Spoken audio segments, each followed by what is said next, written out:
Welcome back guys to the max damage build for 2021, the build that deals the most damage in every category but still has 100% crit chance, armor penetration and everything which increases your damage. This build has 205,000 warrior damage resulting in a 29 million damage overpower animation cancel. This build uses an insane trick I'm really proud of. It actually sacrifices some engravings in favor of using one very special legendary armor item. It is actually so crazy that you will deal over 4 million damage with a Ring of Chaos, and of course since we use the big combo we will also get 205,000 hunter damage, killing multiple mercenaries even on Nightmare with a single multi-shot, and even more important than that we get way more assassin damage than in our previous best warrior damage builds that will make rush assassination 100% effective versus every mercenary in the game even on Nightmare, and will also deal a ton of damage with Ares Madness of course. This is by far the best 100% crit chance build you can find anywhere. It definitely deals the most damage possible from anything you have ever seen. It also has armor penetration, 205,000 hunter damage, 205,000 warrior damage and 400,000 assassin damage. And did I even mention you can kill a mercenary by just using a normal arrow with 6th sense? That is how crazy this build actually is. But let's first start with the damage values here for this build. Of course you can normal assassinate almost every enemy. You have 1.7 million with the light attack when you attack from behind. You have 2.5 to 2.6 million damage with the heavy attack when you attack from behind. Then over 8 million or even 8.1 million damage with a charged heavy attack. Over 4.6 million with Ring of Chaos. 15 million easily with Fury of the Bloodline, and over 29 million damage with a single overpower attack. With the much higher assassin damage we will of course also assassinate every mercenary with rush assassination on Nightmare. That is no problem. I even managed to kill one without using any type of assassination ability. You will get 9 million damage from Ares Madness maximum, and you will deal around 1.3 million damage with the normal Ares Madness attacks. And of course when you attack a polar mark that's around 32 million. That's something I really love to do. When you use a normal arrow during 6th sense, you will actually double your hunter damage, and that is exactly enough to kill a mercenary. But I definitely prefer devastating shot with 9 million or even the predator shot with over 11.5 million. That is crazy. And even the ghost arrows will deal over 8 million damage. That is totally sick. And if you ever run into multiple mercenaries, just use one of your multi-shot. It will easily deal 4 million damage and kill everything.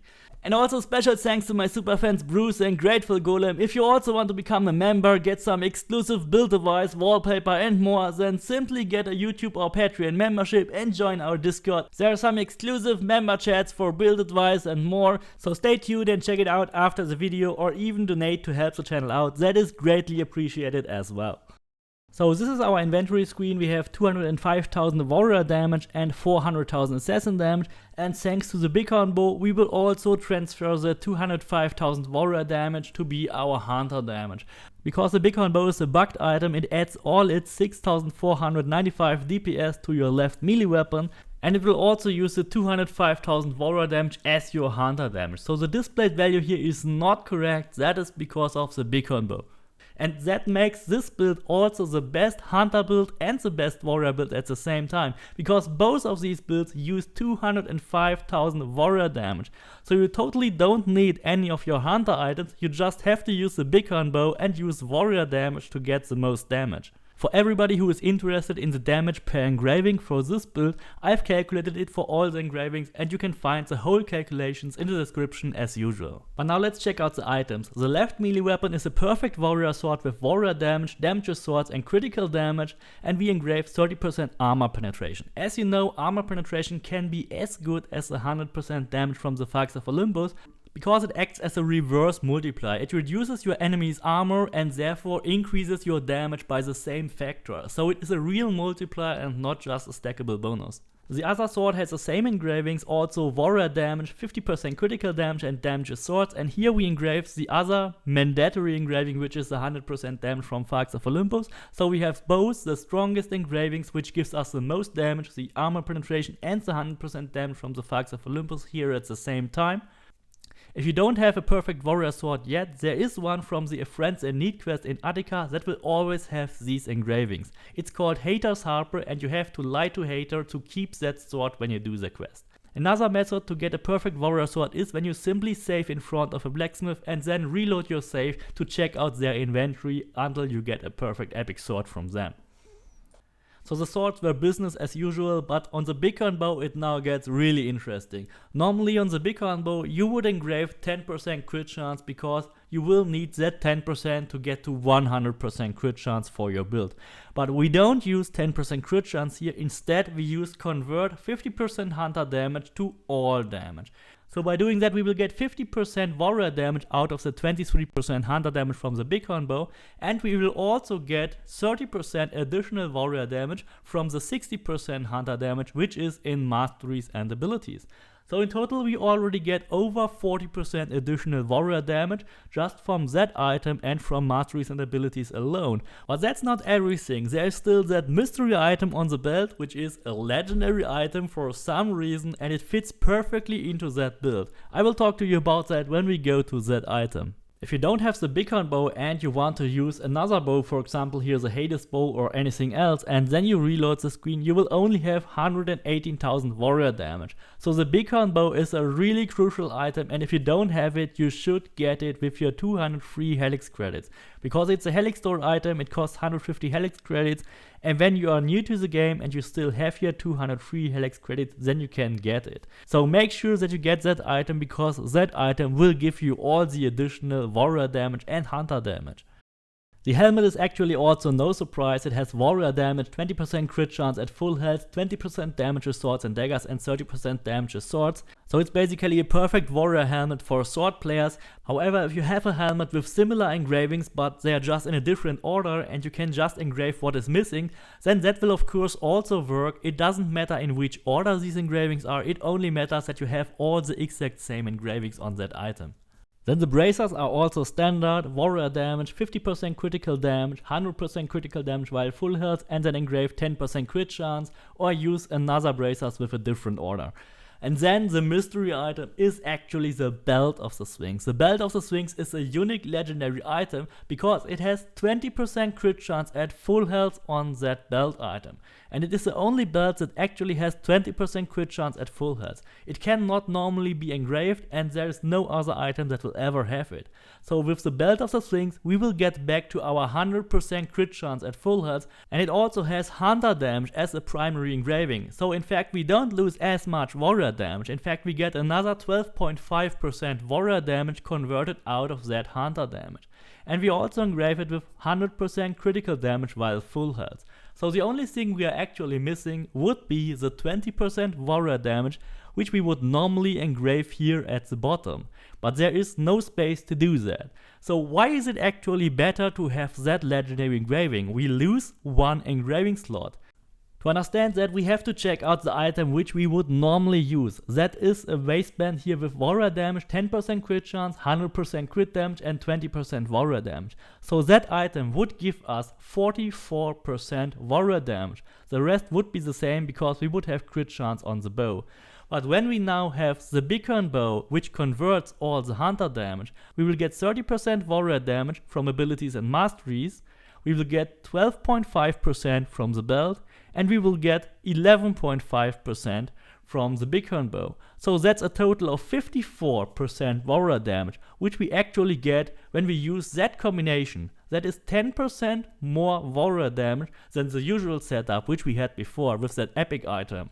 But it is even better because we also get 54% additional assassin damage. So the 10% warrior damage is nice, but it is even more important to get the 54% assassin damage, and that increases it by over 67,000. And that's an even more important difference, because with 400,000 assassin damage we can use rush assassination on every mercenary in the game and it will always kill them. So with that little trick here, with the damage conversion and with the Belt of the Sphinx, we have actually achieved an improvement of the best warrior build without having any stat that is actually lower. We only increase the stats here, especially for warrior damage and assassin damage. There is no other stat which we had to sacrifice, it is just a better build. And that makes it so awesome for me. The other two items here are again no real surprise. We have a breastplate with warrior damage, 10% all damage, 50% crit damage, and here we engraved 20% warrior damage. You can actually engrave 20% warrior damage again if you have fully upgraded it and if it is not on the second or third position. The boots have also warrior damage, 100% critical damage while full health, 20% critical chance while full health, and then again another 20% warrior damage. That gives us the total stats of 408% warrior damage, 224 assassin and 218 hunter damage. We have the maximum 140% damage swords, we have 100% crit chance while full health and 675 critical damage while full health, 60% additional fire damage, then no real resistance since this is a glass build only focused on the maximum damage, and then a couple of adrenaline stuff here which is mostly coming from the masteries. Of course you can also modify that, you can try to modify it and play it with a different weapon type, and you can also try to add some melee resistance, but this is just the build with the max damage. You can run it perfectly as a hunter or as an assassin or even as a warrior, but you should be a bit careful because that build is not really suited to fight multiple enemies at the same time, rather fighting one after another even in melee combat. To make a basic version of this build you will need around 200 ability points, and I will show you how to spend them in the best possible way.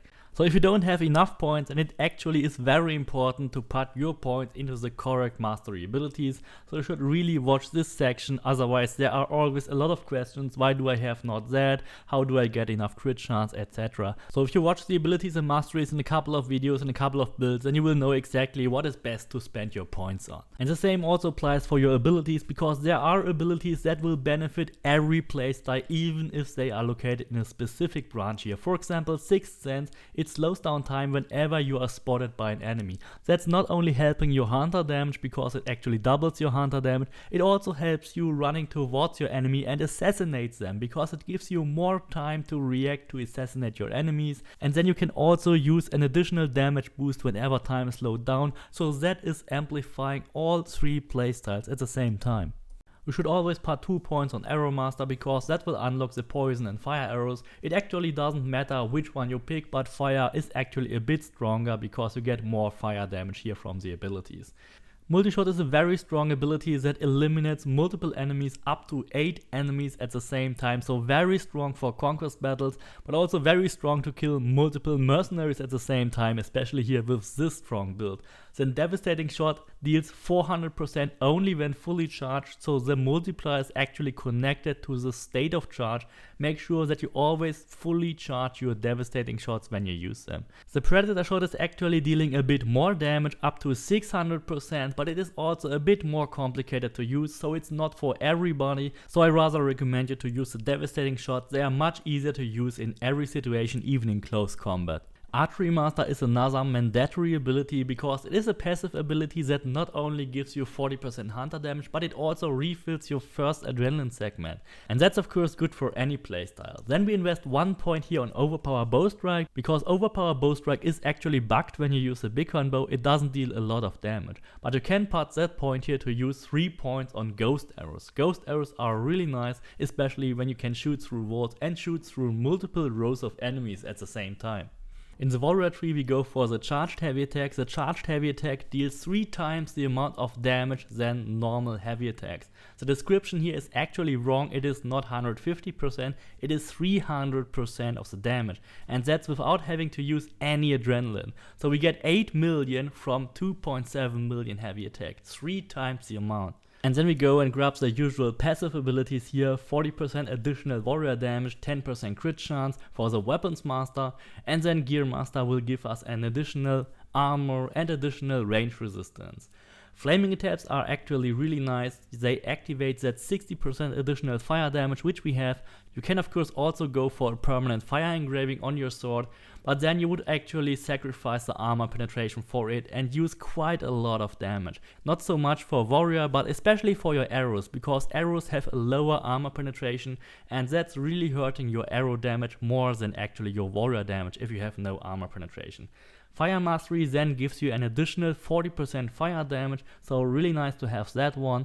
Overpower attacks I don't have to explain it, 29 million, that's total overkill. And then of course Ares Madness. And here you have to be careful not to mix it up with the normal Battle Cry, because Battle Cry is not that ability with the glowing stick. You only get that ability with the glowing spear from Fields of Elysium, from the first episode of Atlantis, and then you can actually activate that and enhance the Battle Cry ability to become Ares Madness. That will use your assassin damage in melee combat, which is totally awesome. Fury of the Bloodline is also a very strong ability. It usually deals 50% of an overpower attack, and it also refills up to 4 adrenaline segments, so that is really strong as well, but you can only get it when you have the Legacy of the First Blade DLC. Then of course we have Ring of Chaos, very important, a must-have ability, kills a lot of enemies at the same time, especially in this build it is very strong, up to 4 million damage when you attack them from behind.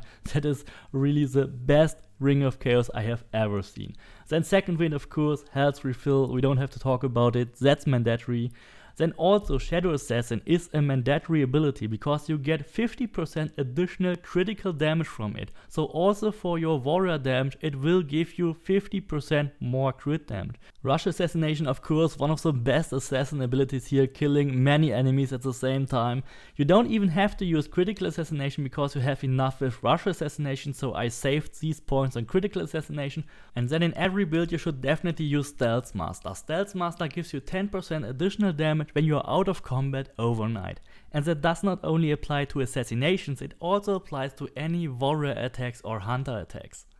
For the basic version, it is important that you don't max out all these abilities, because you have not enough points to do that. Rather spread your points on multiple abilities and only give a couple of points on them, like 10, 12 or 15 points maximum, because the first points on every ability give you a big bonus and then the last points give you only a very small bonus. So use only 15 points here on hunter damage, and that is actually important because we get 9% warrior damage out of it. Then 12 points on crit chance, another 12 points on critical damage, that's fine, we will have 98% crit chance with that basic version. Of course if you have more points then you can definitely max out crit chance, but you can see here that you need 8 points for an additional 1% crit chance, so having only 98% is also totally fine and you won't even notice it. Then in the warrior tab we have 15 points here on warrior damage, and further down we also have 12 points on armor penetration. If you have more points then of course you can invest a couple of points here on fire damage as well if you want. Then here in the Assassin tab we have 15 points on Assassin damage, then 15 points on damage with swords. That is one of the most important abilities here. The weapon damage is always the biggest damage driver in all your builds. Then of course go for the crit chance and crit damage while full health, and also don't forget the damage at full health. So that's pretty much for the basic version. Of course you can go for damage with assassin abilities, more damage with rush assassinations, but that's only really when you have more points. When I use all my ability points, or almost all my ability points, I would definitely max out the hunter damage, the crit chance here in the hunter tabs, and the crit damage. I would also go for headshot and then a couple of points here on the other arrow abilities. Then for adrenaline on headshot and chance to not consume special arrows, that's also very nice, I don't have to craft that often. Max out warrior damage, go for fire damage, armor penetration, and damage dealt restores as health. I've put here 10 points on melee resistance because I use that point distribution also for other builds. Then damage with warrior abilities also can be maxed out, and if you want to put some points here on certain abilities, you have to know that that is really the last resort. When you have so much points and there is nothing else to increase your damage, then you can do that. Otherwise, I don't really recommend you to do that. Then of course you can also put a couple of points on damage with overpower abilities. Maybe when you do that you can even hit 30 million damage with that build. That would be really crazy. In the Assassin tab you should use the additional 10% damage whenever time is slowed down. Of course max out assassin damage, damage with swords, the crit chance while full health, and the critical damage while full health, and also the damage while full health. Damage with swords, of course, again, is the biggest and most important damage driver. You can go for a couple of adrenaline here. Health gain per adrenaline spend is really helpful when you use the Falcons of Olympus, because that 10% is a fixed 10%, so you will almost heal completely when you use the second wind ability. And to make the rush assassination even better, you can put a couple of points on damage with assassination abilities and also on damage with rush assassination. So I really hope you like the new max damage version for 2021. I really had a lot of fun playing with it. Please don't forget to subscribe, leave me a like, and see you next time.